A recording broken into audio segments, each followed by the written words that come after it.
Every street has its own particular rhythm at dusk, and on Maple Street, that rhythm included one small, faithful ritual that June had noticed within her very first week of moving into the small upstairs apartment at number 14. Each evening, right around the time the sky began its slow shift from blue toward gold, an elderly woman would step out onto the porch of the house directly across the street, carrying a long, brass-tipped pole, and make her way to the old iron lamppost standing at the edge of her front garden. The lamppost itself looked nothing like the sleek, modern streetlights lining the rest of the block, its glass panes slightly warped with age, its iron frame worked in an ornate, old-fashioned pattern that suggested a considerably earlier era than the tidy suburban street currently surrounding it. Every other lamp on Maple Street switched on automatically at dusk, their electric bulbs flickering to life in perfect mechanical unison. This one alone required a human hand, lit each evening by the woman's careful, practiced motion, the small flame catching and steadying within its glass housing before she made her way back inside, leaving the lantern glowing warmly through whatever hours of darkness followed. June had found herself, over her first several weeks on Maple Street, increasingly curious about this small, faithful ritual, though her naturally reserved temperament had kept her from simply crossing the street to ask about it directly. She had instead settled into the quiet habit of watching from her own apartment window most evenings, drawn by something in the lamplighter's unhurried, deliberate movements that felt entirely different from the rest of the neighborhood's ordinary evening business. Dog walkers hurrying past, cars pulling into driveways, the general unremarkable bustle of a residential street settling into its evening routine. She had, over those same several weeks, developed something close to a private ritual of her own around the small nightly spectacle, making certain to be home and properly settled by the time dusk approached, pouring herself a cup of tea or a glass of wine depending on her mood, and positioning herself comfortably at her window with an unhurried patience she rarely managed to extend toward much else in her still unsettled new life. She had noticed small details across those weeks of quiet observation, the particular unhurried way the woman checked the lamp's glass panes for any accumulated dust before lighting it, the brief pause she always took afterwards simply to watch the flame properly catch and steady, as though confirming evening after evening that the small ritual had once again been faithfully completed. She had wondered during those same weeks about the woman's story, constructing small half-formed theories in her own idle imagination that the lamp perhaps commemorated some lost loved one, or marked some significant family anniversary, or simply represented one stubborn holdout's quiet resistance against a neighborhood association's presumed insistence on uniform modern lighting. None of her private theories, she would soon discover, matched the actual, considerably more interesting truth waiting just across the street. Tonight, however, June found herself finally gathering the small courage required to satisfy her curiosity properly. She had moved to Maple Street only 2 months earlier, relocating from a considerably busier part of the city for reasons that felt, even to herself, only partially articulated, a general sense that her previous life had grown too loud, too fast, too disconnected from whatever quieter rhythm she suspected she actually needed, and the old lamplighter's small, patient ritual had come to represent, in June's own private thinking, something of exactly the quality she hoped to find more of in this new chapter of her life, though she could not have properly explained, even to herself, exactly why one small old lamp had come to carry quite so much unspoken significance. She stepped out of her own building just as the elderly woman emerged onto her porch with the familiar brass-tipped pole and crossed the quiet street with a small, apologetic wave, hoping her sudden approach wouldn't seem too forward or strange. "I'm sorry to interrupt. I've just moved in across the street, and I've been meaning to ask about your lamp. It's beautiful." The woman looked up, her weathered face breaking into an easy, welcoming smile that immediately eased whatever residual nervousness June had carried across the street with her. "Not interrupting at all," she said. "I'm Eleanor, and this old thing has been waiting a long while for someone new to properly notice it. Most folks around here have simply stopped seeing it, if I'm honest, after so many years of it just being part of the scenery." "How long has it been here?" June asked, genuinely curious now that the conversation had properly begun. "Tell me about yourself," Eleanor said, pouring the tea with the easy, unhurried motions of someone thoroughly practiced in exactly this small hospitality. "What brought you to Maple Street, if you don't mind my asking?" June considered the question for a moment, turning over how much of her own recent restlessness she felt comfortable sharing with someone she'd only just properly met. "I think I was looking for somewhere quieter," she said eventually. "My old apartment was right in the middle of everything, which sounds appealing until you actually live there for a few years and realize how tired it makes you, always having something demanding your attention." "What sort of work do you do?" Eleanor asked, settling into the conversation with evident, unhurried interest. "I edit manuscripts, mostly from home," June explained, which sounds like exactly the sort of quiet work that shouldn't have needed a whole change of neighborhood to properly manage, and yet somehow I found myself constantly distracted in my old place. Sirens and delivery trucks and neighbors arguing through paper-thin walls at all hours.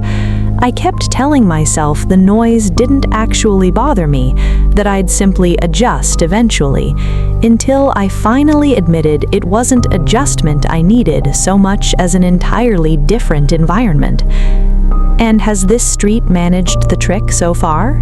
Eleanor asked, with a knowing warmth in her tone. "I think it might be starting to," she said, glancing toward the lamp's steady glow. "Though I confess I've mostly just been watching your lamp from my window rather than properly settling in yet. Tonight's the first time I've actually left my apartment in the evening just to be somewhere else, rather than running some errand or another." Nodded, not unsurprised, as though she'd heard some version of this particular explanation many times before from many different new arrivals over her own 6 decades on this street. "This street tends to draw exactly that kind of person," she said. "Not everyone, of course. Plenty of folks here simply grew up in the area and never left. But every so often someone like you arrives, clearly searching for something a bit slower, a bit more settled, and I confess I rather enjoy watching them gradually discover whether Maple Street manages to offer it." "Has it, in your experience?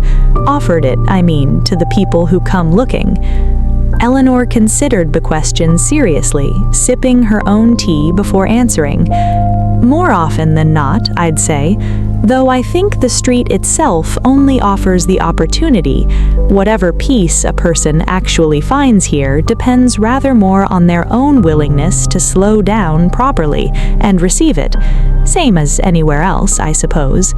I've watched plenty of new arrivals move in eager for quiet, and then spend all their time still rushing about exactly as they did before, never quite letting the street's own particular rhythm properly settle into them. June found herself nodding at that observation, recognizing something uncomfortably familiar in Eleanor's description, her own tendency, even here on this considerably quieter street, to fill her evenings with the same restless busyness that had exhausted her in her previous louder neighborhood, scrolling through her phone, making lists of tasks that felt urgent without ever quite explaining why, rarely simply sitting still long enough to let an evening unfold at its own unhurried pace, the way she found herself doing right now, entirely by unplanned accident, on this porch with a stranger's warm tea and a small glowing lamp for company. "I think you might be onto something," June admitted. "I've been here 2 months, and I don't think I've actually just sat somewhere in the evening, not properly, until right now." Eleanor smiled at that, a warm, knowing expression that suggested she'd anticipated exactly this small admission from the moment June had first crossed the street toward her. "Then I'm glad the lamp finally caught your proper attention," she said. "It has a way of doing that eventually for whoever's ready to notice it. My grandmother used to say the lamp had its own particular patience about it, willing to wait however many years it took for the right person to finally slow down enough to properly see it. I've watched that theory prove itself more than once over my own years here." "Do you think it's waiting for something specific?" June asked, half joking, half genuinely curious. "Or just for whoever happens to be ready?" "Just whoever's ready, I think," Eleanor said, considering the question with more seriousness than June had quite expected. "Though I'll admit there's something in the timing of your own arrival that feels rather fitting. I'd started to wonder these past few years whether this old tradition might simply end with me, quietly, without any particular ceremony, the lamp finally going dark for good once my own hands grew too unsteady to manage the lighting properly. It's a comfort having you ask about it tonight, whatever comes of it afterwards." Longer than I have, and I've been in this house 61 years now, Eleanor said, turning back toward the lamppost and beginning the familiar, practiced process of lighting it, sliding the pole's brass tip carefully into the small opening near its base. This whole street used to run on gas lamps, every single one of them, back when my grandparents first built this house. The city converted everything else to electric sometime in the 1950s, well before my own time here, but this particular lamp got left out of the conversion through some small bureaucratic oversight nobody has ever quite properly explained to my satisfaction. She struck a long match against a small box she kept in her cardigan pocket, and June watched, fascinated, as Eleanor guided the small flame up through the pole's hollow center, the lamp's mantle catching a moment later with a soft, steady glow that settled quickly into the same warm, golden light June had watched from her window so many previous evenings. When my grandparents realized their lamp had been overlooked, Eleanor continued, stepping back to admire her work, they simply decided to keep it that way rather than reporting the oversight to the city, and my family's kept it running ever since, gas line and all, through my parents' time here and now my own. I like to think of it as this street's one small stubborn holdout against everything getting modernized and standardized into looking exactly like everywhere else. Has the city ever noticed and tried to convert it since? June asked, curious about the practical logistics of maintaining such an old system. "A few times, actually," Eleanor said, settling into her chair with an amused expression. "Some new inspector comes through every decade or so, spots it on their records, and sends a polite letter suggesting we bring it up to code. My father used to write back explaining the historical significance, and I've simply continued the same correspondence since he passed. The lamp's technically grandfathered in now, officially recognized as a heritage fixture, thanks to some paperwork my father filed with the local historical society back in the 70s. It helps considerably that the gas company still services this whole block for a few of the older homes' heating systems, so the infrastructure was never entirely removed to begin with." "That's remarkably fortunate," June said. "Fortunate and a fair bit of stubborn family persistence besides," Eleanor laughed softly.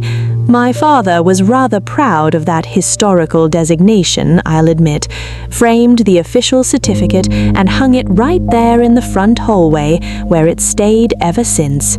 "That's a lovely tradition," June said, genuinely moved by the small, patient history Eleanor had just offered her. "Would you like to sit a while?" Eleanor asked, gesturing toward two weathered wooden chairs positioned on her porch, angled to give a clear view of the lamp's steady glow. "I usually make myself a pot of tea around this hour, and I confess I don't often have company for it these days." June accepted readily, following Eleanor up the porch steps and settling into one of the offered chairs while Eleanor disappeared briefly inside to prepare the tea. The porch itself carried its own quiet evidence of a long, well-loved life, a small collection of potted herbs along the railing, a wind chime made of what appeared to be old brass keys, clinking softly in the evening's gentle breeze, a weathered welcome mat that had clearly greeted many decades of visitors before June's own first uncertain approach that evening. Eleanor returned a few minutes later carrying a tray with a simple ceramic teapot and two mismatched cups, along with a small plate of shortbread cookies that she explained, settling in her own chair, she'd baked that very afternoon from her mother's old recipe, a habit she maintained more out of fondness for the ritual itself than any real expectation of needing quite so many cookies for herself alone. June accepted her cup gratefully, glancing around the porch properly now that she had a moment to take it in. A row of potted geraniums lined the railing, their red blooms catching the last of the evening's fading light, and a small side table beside Eleanor's chair held a stack of well-worn paperbacks, several bookmarks poking out at different points as though Eleanor kept multiple books in progress simultaneously, moving between them according to whatever particular mood a given evening called for. An old porch swing hung at the far end, its chain slightly rusted but clearly still functional, judging by the soft, worn cushion resting across its seat.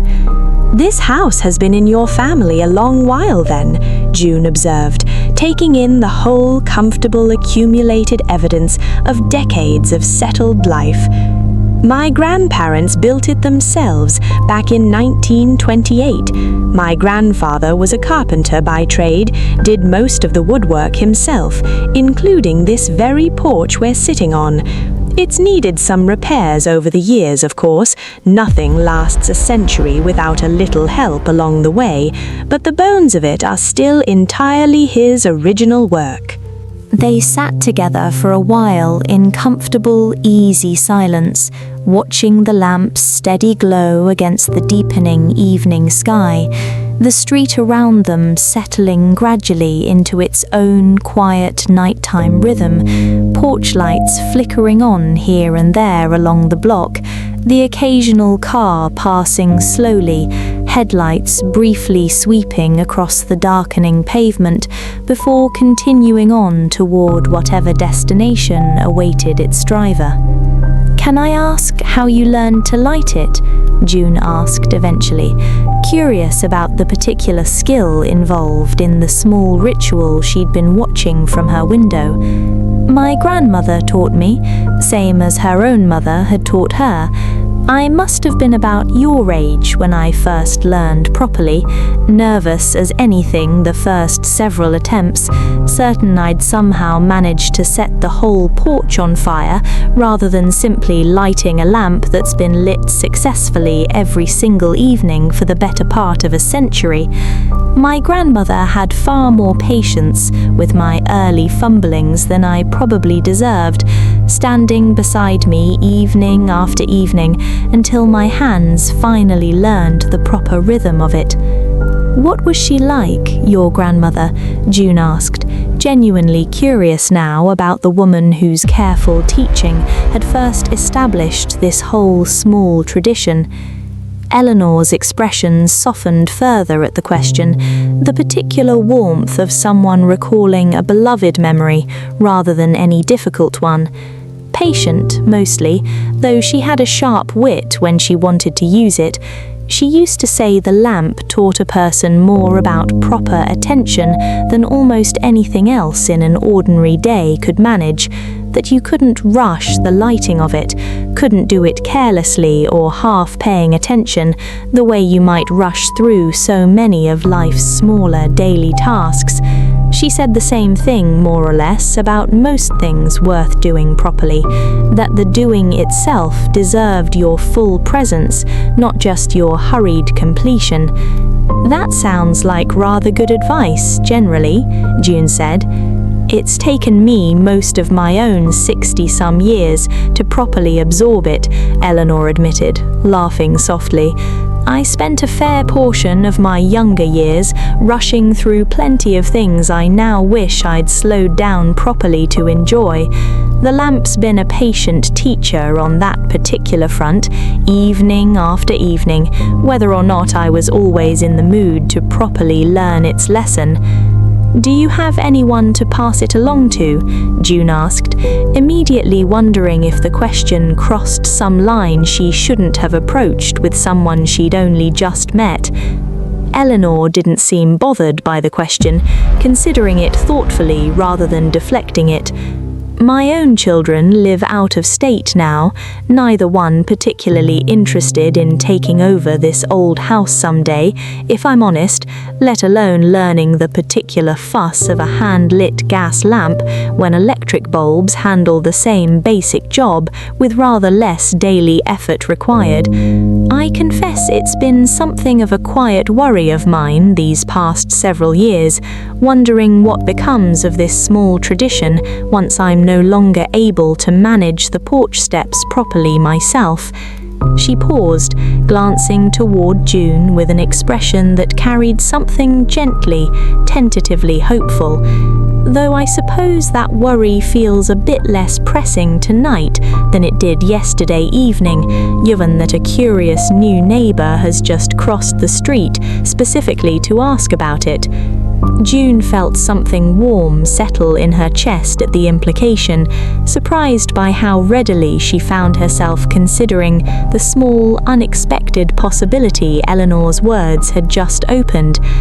I'd like to learn, if you'd be willing to teach me, even if I can't promise I'll be half as steady with it as you clearly are.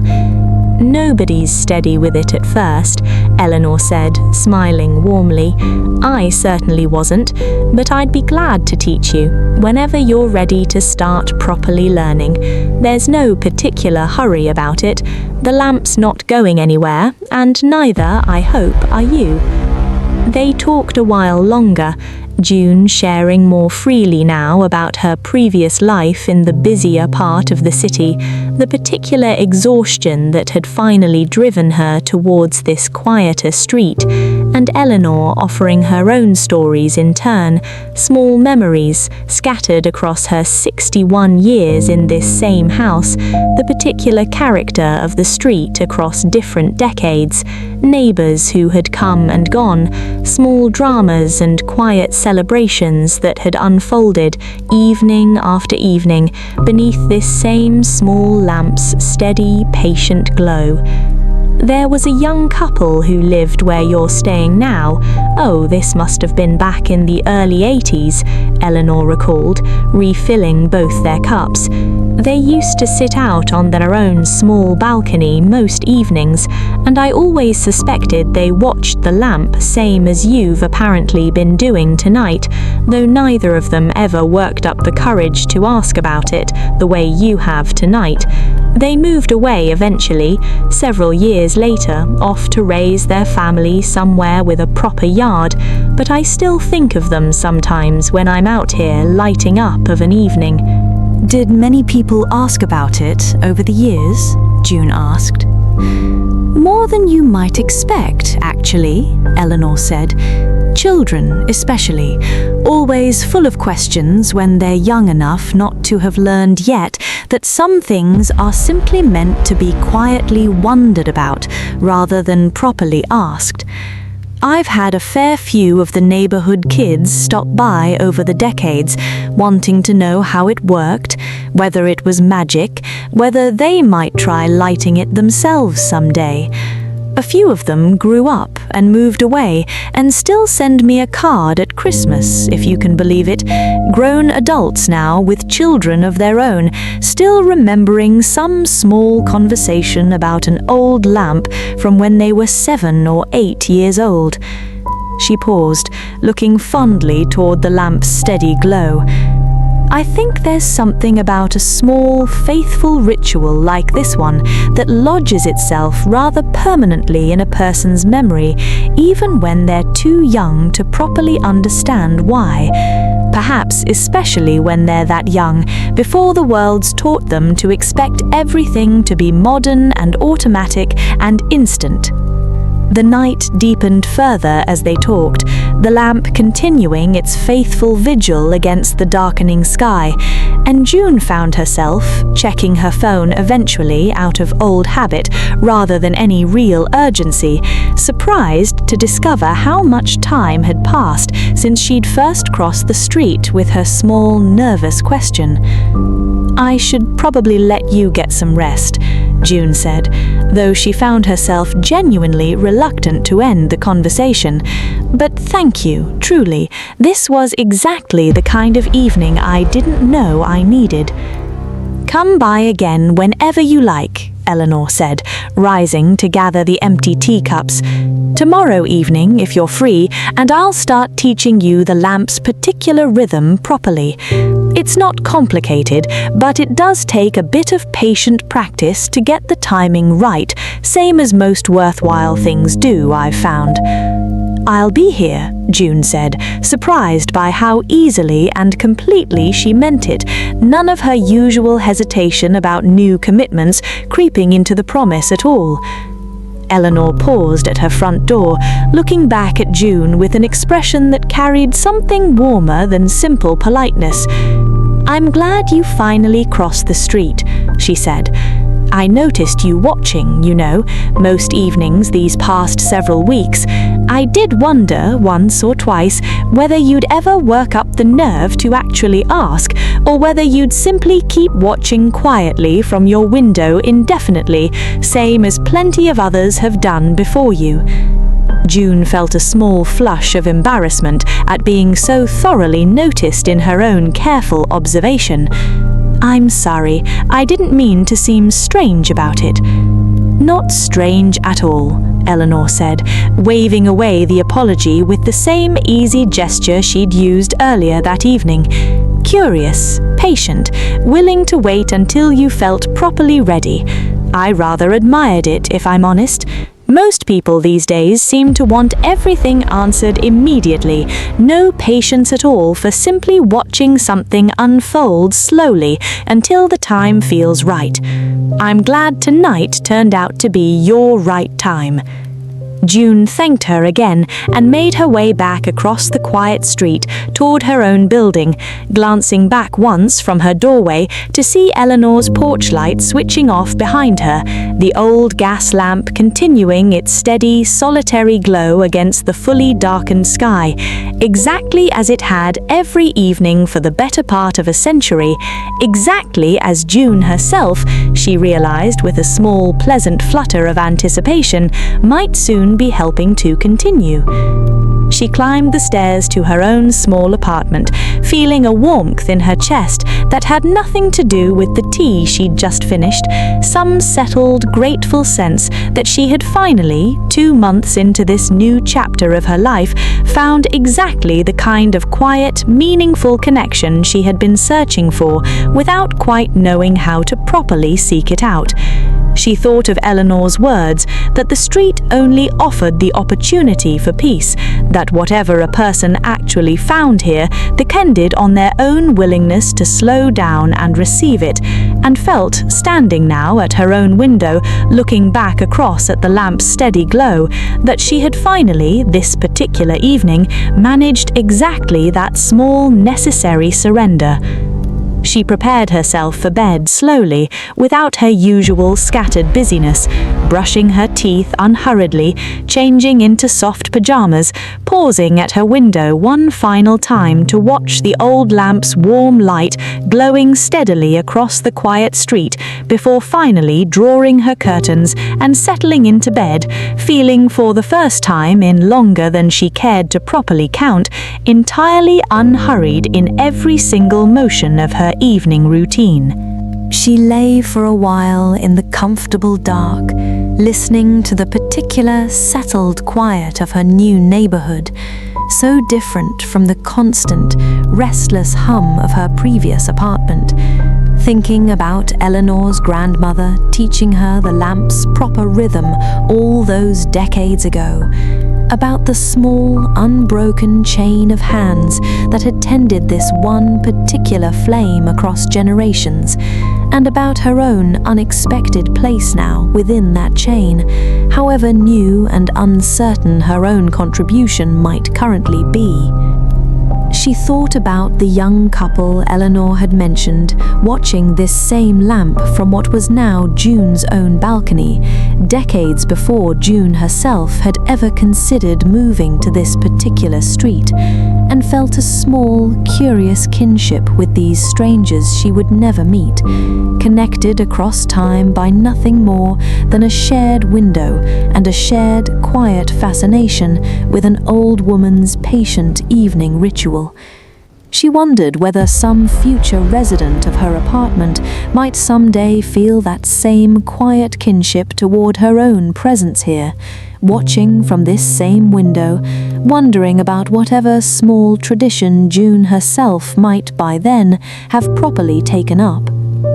She thought, too, about all the evenings still ahead of her, learning the lamp's particular fuss and rhythm under Eleanor's patient instruction, the two of them sharing tea and quiet conversation as the small flame caught and steadied within its old glass housing, evening after evening, for however many years this new friendship might eventually span. She thought too about her own restless, busy previous life, and felt, drifting now toward sleep, a genuine gratitude for whatever combination of exhaustion and instinct had eventually led her to this particular quiet street, this particular old lamp, this particular unexpected new friend, willing to share 61 years of patient, accumulated wisdom with a stranger who had simply happened one ordinary evening to finally cross the street and ask. Outside her window, the old gas lamp continued its faithful vigil against the deep, settled dark, its warm light spilling steadily across Eleanor's quiet garden, across the empty street between their two houses, across whatever small, ordinary evening business continued unfolding along the rest of Maple Street's now fully darkened length. It would burn on through the whole remaining night, exactly as it had burned every single night for the better part of a century, tended now not just by Eleanor's faithful, practiced hand, but soon, June hoped, by her own gradually steadying one as well. One small flame passed carefully forward, generation after patient generation, exactly the way the truest, most worthwhile traditions always seemed to manage their own quiet, unbroken continuity. Her breathing slowed gradually, matching the same unhurried rhythm that had characterized her whole unexpected evening, her body loose and warm beneath her quilt, her small apartment settling into its own comfortable stillness around her, the lamp's steady glow visible even through her drawn curtains as a faint, warm suggestion of light along the room's far wall, a small, patient reminder of the conversation and connection waiting to continue tomorrow evening and the evening after that, and however many quiet, gradually accumulating evenings might follow. She thought, in the last drifting moments before sleep finally claimed her, that she had come to Maple Street searching for quiet, and had found instead something rather better, a quiet that came bundled together with genuine, unexpected connection, an old lamp's patient glow, and an elderly woman's generous willingness to share both her tea and her family's small, faithful tradition with a stranger who had simply happened, one ordinary evening, to finally notice it properly. Somewhere between one soft breath and the next, between the memory of Eleanor's warm, welcoming smile and the old lamp's steady, unhurried light still glowing faithfully across the quiet street outside, June slipped gently into sleep, carried there by the same settled, grateful peace that had first drawn her 2 months earlier to this particular quiet corner of the city, and that had finally, this one small, unremarkable Tuesday evening, properly and completely arrived, waiting now, patient and warm, for however many more quiet, gradually accumulating evenings lay ahead.